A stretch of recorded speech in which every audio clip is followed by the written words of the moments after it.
From super Earth, we venture forth, our hell-divers creed, our solemn oath. We face the bug menace, the cyborg threat, and the Illuminate's gaze we won't forget. For democracy we fight, in the depths of hostile lands. We bring the light with our hands. With freedom's banner held up high, we lead from orbit through the sky.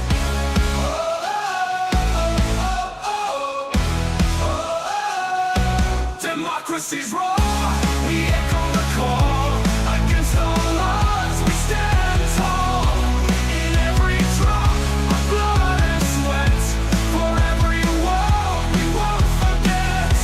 Democracy's roar, through fire and war, for super Earth we give our all. Democracy's roar, our voices soar, for super Earth we give our all. Good morning, Junkyard Brawlers. That was Democracy's Roar by Creed, a brand new artist that I found just this morning. Loving that patriotic energy. I have to say, for a first attempt, this project was very well put together. So here's hoping they'll produce more audible treats for these kitten ears in the future. Bit of a shorter update today, as there's more tactical action going on than strategic, and I kind of blew out my brain last night making that massive broadcast. And I'm sure there are some of you out there going, what brain? Yeah, fair.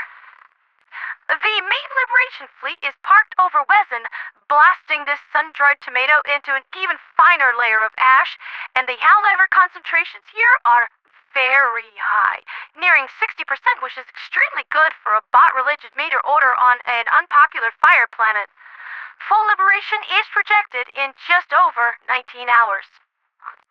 Unfortunately, this will come about 12 hours too late for the major order, and we'll be running out of time right at the 53% mark if the current percentages hold, give or take a few percent. Even so, Helldivers, I want you to feel proud of your accomplishments. A week ago, the bots held 8 cut-off planets in this region of space, and are going to end with 2.5. You had to step over the smoldering bodies of a lot of clankers to get here, and I, personally, am proud of what you managed to do. On the other side of the galactic sphere, anyone want to take a guess? Yep, it's Dano again. The fighters there are trying to keep the planet from falling below 20%, which looks like it will anyway within the hour, regardless of how much napalm they pump into the planet. If the situation there isn't solved by next Thursday, I imagine this bug-infested snowball will serve as an ideal testing ground for the new flame weapons. There's just something extremely satisfying about cooking a horrible bug, just killing it with fire until its exoskeleton turns to ash. It never fails to make me smile. Then there are the sounds they make. The Ministry of Science says that bugs don't have any vocal cords to scream, and the noises we hear is steam escaping between gaps in the carapace.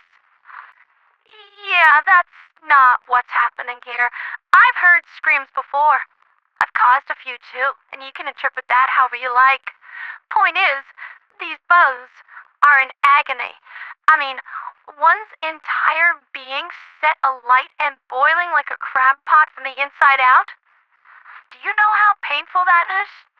You can't imagine. And next Thursday, I personally can't wait to watch. Aside from that, there is no other movement to report on whatsoever. Helldivers are just really super focused this morning, and the Mercy is moving into low orbit to commence drop operations, so we can try to help out with those pesky few Wezen liberation percentages. High heat doesn't affect HMG 206 performances, and I am just extremely fond of my reincarnated NC6 Gauss saw. 9 out of 10 bots hate this thing, with one indecisive mollusk opting for the does not prefer option on this quiz. I think he was confused by the options. That's been Liberty's latest with me, Pondera, the radio angel. Let's try our hardest today to bring Wezen back into the fold, because your teacher is both kind and beautiful, and won't allow you to turn in late work for 90% crit, so let's get this done. For Liberty, for freedom, for democracy, and for Super Earth.